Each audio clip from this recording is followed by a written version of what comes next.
Good evening students, welcome back to my YouTube channel. Today we will start chapter 1st, class 11th, some basic concepts of chemistry. Firstly, we know about what is chemistry. See, chemistry which deals with the study of composition, structure and properties of matter. Chemistry वो है जो हमें बताती है किसी भी चीज का स्ट्रक्चर, उसकी कंपोजिशन और उसकी प्रॉपर्टीज.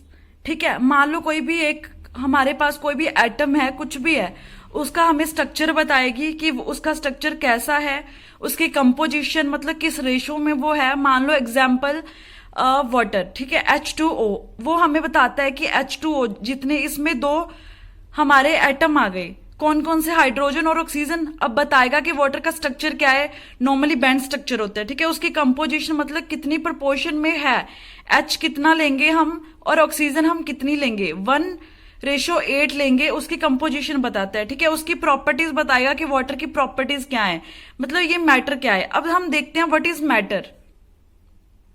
ये चार्ट आप सबको दिख रहा है, यहाँ पे देखो. मैटर की डेफिनेशन हम बाद में देखेंगे, पहले ये देखो. जो मैटर है वो 2 पार्ट्स में डिवाइड किया गया है. उसकी मतलब 2 क्लासिफिकेशन है, फिजिकल क्लासिफिकेशन और केमिकल क्लासिफिकेशन. ये हम सारी चीजें आगे डिटेल में पढ़ेंगे, पहले आप शॉर्ट में देख लो कि हम पढ़ेंगे क्या क्या. मैटर की 2 क्लासिफिकेशन पढ़ेंगे, फिजिकल, केमिकल. फिजिकल के आगे 3 पार्ट्स हैं, सॉलिड, लिक्विड, गैस. फिजिकल मतलब जो हम देख सकते हैं, मैटर की चेंज हो सकता है, मतलब सॉलिड लिक्विड में चेंज हो रहा है, लिक्विड गैस में चेंज हो रहा है. ठीक है, इसकी हम प्रॉपर्टीज पढ़ेंगे. केमिकल क्लासिफिकेशन में हम देखेंगे प्योर सब्सटेंस और मिक्सचर्स. प्योर सब्सटेंस क्या होते हैं, मिक्सचर क्या होते हैं, ये हम सब आगे पढ़ेंगे. ठीक है, आगे जो प्योर सब्सटेंस है वो 2 आगे डिवाइड किया गया है, एलिमेंट और कंपाउंड्स में. ठीक है, मिक्सचर आगे 2 में डिवाइड किया गया है, हेट्रोजीनियस और होमोजीनियस. राइट, अब कंपाउंड्स हमने देखा, कंपाउंड्स भी आगे 2 कैटेगरी में डिवाइड है, ऑर्गेनिक कंपाउंड्स और इनऑर्गेनिक कंपाउंड्स. ठीक है, एक एक करके हम डिटेल में पढ़ते हैं. सबसे पहले हम पढ़ते हैं व्हाट इज मैटर. यहां पे देखो डेफिनेशन मैटर की. Matter is anything that occupy space and has mass is called matter. कोई भी चीज हमारे यूनिवर्स में जो स्पेस ऑक्यूपाई करती है, मान लो हमने ये नोट्स टेबल पे रख रखे हैं, इन नोट्स ने टेबल की जगह ऑक्यूपाई की ना, तो वो क्या हो गया, anything that occupy space and has मास. अब उनका कुछ ना कुछ मास होगा, कुछ ना कुछ वेट होगा, उस चीज को हम बोलेंगे मैटर. ठीक है, everything in this universe made up of material और पार्टिकल्स कॉल्ड मैटर. जो भी चीज हमारे यूनिवर्स में है उसके कुछ ना कुछ मटेरियल से बनी होगी, उनके कुछ ना कुछ पार्टिकल्स होंगे, उनको हम बोलते हैं मैटर. ठीक है, मैटर मेनली 5 एलिमेंट से बना है, air, earth, fire, sky and water. अब हमने पढ़ा है कि जो मैटर है उनकी 2 क्लासिफिकेशन की गई हैं, फिजिकल और केमिकल. सबसे पहले हम देखते हैं फिजिकल क्लासिफिकेशन. ठीक है, फिजिकल क्लासिफिकेशन में हमने 3 चीजें पढ़ेंगे, सॉलिड, लिक्विड, गैस. सॉलिड में मान लो एग्जांपल चेयर, आलमंड. लिक्विड में कोल्ड ड्रिंक और गैस में एयर. ठीक है, ये हमने छोटी क्लासेस में वैसे तो पढ़ रखा है, फिर भी एक बार रिवाइज करने के लिए मैं आपको बता रही हूं. अब मैटर की कैरेक्टरिस्टिक्स क्या होंगी. कोई भी मैटर, ठीक है, particles of matter have space between them. Particles of matter attract each other. Particles of matter are continuously moving. इसको हम ज्यादा डिटेल में नहीं पढ़ेंगे क्योंकि इतना ये छोटी क्लासेस में हम पढ़ चुके. ठीक है, अब हम देखते हैं इसकी थोड़ी सी डिटेल सॉलिड, लिक्विड और गैस की. अब यहाँ पे देखो सॉलिड स्टेट, पार्टिकल्स क्या है, टाइटली बाउंडेड है. ठीक है, मतलब इनकी कुछ ना कुछ डेफिनेट शेप होएगी, डिस्टिंक्ट बाउंड्रीज. रिजिड मतलब ये सॉलिड स्टेट में होया तो रिजिड होएगा, सख्त होएगा. इनकम्प्रेसिबल मतलब हम कंप्रेस नहीं कर सकते. मान लो चेयर है, टेबल है, उनको हम कंप्रेस नहीं कर सकते. उनका डेफिनेट वॉल्यूम, कुछ ना कुछ वॉल्यूम होएगा, वो डेफिनेट होएगा. ये नहीं है कि हम बार बार उसका वॉल्यूम चेंज कर सकते हैं. ये आगे हमारी सॉलिड की प्रॉपर्टीज. नाउ हम देखते हैं लिक्विड स्टेट. लिक्विड स्टेट में क्या है, पार्टिकल्स थोड़े दूर दूर है. ठीक है, मतलब इनकी कुछ डेफिनेट शेप नहीं होती, कोई डेफिनेट बाउंड्री नहीं होती. ये फ्लूइडिटी मतलब बहते हैं. हम कोई भी यहाँ मान लो हमने एक गिलास पानी का गिराया, वो खुद से बह के चला जाएगा. ठीक है, फ्लूइडिटी. लो कंप्रेसिबल, कंप्रेस तो होते हैं पर लो होते हैं. डेफिनेट वॉल्यूम, इनका वॉल्यूम जो है डेफिनेट होता है, हम कम ज्यादा वॉल्यूम नहीं कर सकते. ठीक है, ये आगे हमारी लिक्विड स्टेट की प्रॉपर्टीज. नाउ देखते हैं हम गैसियस स्टेट की प्रॉपर्टीज. अब हम गैसियस स्टेट में देखते हैं। गैसियस स्टेट में क्या है, अलग अलग दूर दूर मॉलिक्यूल्स पड़े हुए हैं, ठीक है, उनकी कोई डेफिनेट शेप नहीं होती। मान लो हमने बैलून लिया, उसको हम कोई भी शेप दे सकते हैं, ठीक है, उनकी कोई डेफिनेट बाउंड्री नहीं होती। फ्लूइडिटी हाई कंप्रेसिबल, मतलब उनको कितना भी कंप्रेस कर सकते हैं, उनका कोई डेफिनेट वॉल्यूम नहीं होता, ठीक है। ये आगे हमारी प्रॉपर्टीज किसमें, फिजिकल क्लासिफिकेशन में। नाउ हम पढ़ते हैं केमिकल क्लासिफिकेशन ऑफ मैटर। अब देखो केमिकल क्लासिफिकेशन में 2 टाइप आ गए, होमोजीनियस और हेट्रोजीनियस, ठीक है। अब देखो होमोजीनियस क्या होता है, it consist of one face और आइडेंटिकल प्रॉपर्टीज। मतलब मान लो जब हम कोई भी रिएक्शन करते हैं, एक तरफ उसके रिएक्टेंट होते हैं, दूसरी तरफ प्रोडक्ट होते हैं। इन्होंने बोला है कि it consist of one phase, मतलब रिएक्टेंट और प्रोडक्ट हमारे एक ही फेज में होने चाहिए। अगर हम लिक्विड में ले रहे हैं, मान लो हमने H2O की एग्जाम्पल ली, ठीक है, H क्या आ गई हमारी गैस, O2 क्या आ गई हमारी gas, to give to H2O, वो क्या गया लिक्विड, मतलब वो क्या हो गया हेट्रोजीनियस, उनका सेम फेज नहीं है। यहां पे हमने ऐसी रिएक्शन लेके चलनी है जिनका सेम फेज हो। मान लो अमोनिया, ठीक है, N2 क्या है हमारी गैस, प्लस H2 क्या है gas, to give to NH3, वो भी क्या है हमारा गैस, ठीक है। तो ये क्या होगी हमारी आइडेंटिकल प्रॉपर्टीज होंगी उनकी, और वो एक ही फेज में होगा, उसको हम बोलेंगे होमोजीनियस। हेट्रोजीनियस में क्या होएगा, डिफरेंट फेज होएगा, ठीक है। वो मैंने आपको रिएक्शन की एग्जाम्पल भी बता दी, जैसे वाटर, और एग्जाम्पल ले सकते हैं सॉल्ट और सैंड, उनको हम मिक्स करेंगे तो वो सेम फेज नहीं हुआ ना सॉल्ट और सैंड का, तो ये क्या हो गया हमारा हेट्रोजीनियस। अब इस टेबल में देखो हमने मैटर की डेफिनेशन पढ़ ली, उसकी हमने फिजिकल प्रॉपर्टी पढ़ ली, केमिकल पढ़ ली। फिजिकल में हमने सॉलिड पढ़ लिया, लिक्विड पढ़ लिया, गैस भी पढ़ लिया। नाउ केमिकल में हम पढ़ते हैं अब प्योर सब्सटेंस और मिक्सचर्स, ठीक है। मिक्सचर में हमने होमोजीनियस पढ़ लिया, हेट्रोजीनियस पढ़ लिया। अब हम देखते हैं प्योर सब्सटेंस। प्योर सब्सटेंस ऐसी सब्सटेंस होती हैं जिनमें कोई भी हमारी इम्प्योरिटीज मिक्स नहीं की होती, मतलब वो प्योर होता है, उसमें कुछ भी इम्प्योर नहीं होगा, उसको हम बोलेंगे प्योर सब्सटेंस, ठीक है। इनको 2 कैटेगरी में डिवाइड किया गया है, एलिमेंट्स और कंपाउंड्स। ये हम आगे पढ़ेंगे what is elements and what is compounds, ठीक है।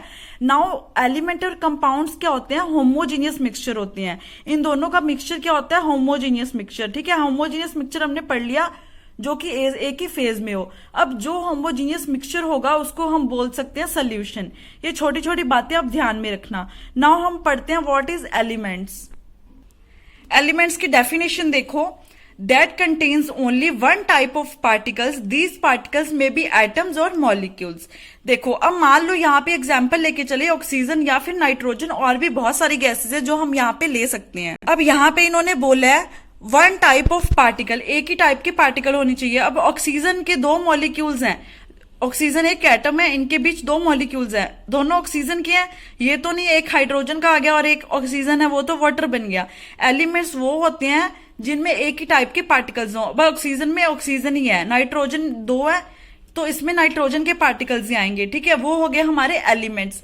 अब एलिमेंट्स को कंबाइन करके क्या बनता है, कंपाउंड्स बनते हैं, ठीक है। एलिमेंट्स को जब कंबाइन करेंगे, मान लो यहाँ पे H2 हमने गैस और ले ली, उसमें ओनली हाइड्रोजन होगी, वो क्या हो गया एलिमेंट। अब हाइड्रोजन और ऑक्सीजन को जब हम मिला देंगे तो वो क्या बन जाएगा, वाटर बन जाएगा, वो क्या होगा एक कंपाउंड होगा। एलिमेंट्स को जब हम कंबाइन करेंगे तो एक कंपाउंड बनता है। देखो कैसे, They are pure substance containing more than one kind of elements or atoms. Example water. वही मैंने आपको लास्ट समझाया था, जब 2 एलिमेंट्स को हम कंबाइन कर देंगे तो वो कंपाउंड बन जाता है। मान लो ये क्या है एलिमेंट, ये भी क्या एलिमेंट, दोनों को कंबाइन करा, हमारा वाटर क्या बन गया, एक कंपाउंड बन गया। इनकी हमने रेशो ली 1:8, मतलब प्रॉपर एक प्रोपोर्शन होनी चाहिए तभी वाटर बनेगा, ठीक है। अब हाइड्रोजन की प्रॉपर्टीज डिफरेंट होंगी, ऑक्सीजन की प्रॉपर्टीज डिफरेंट होंगी।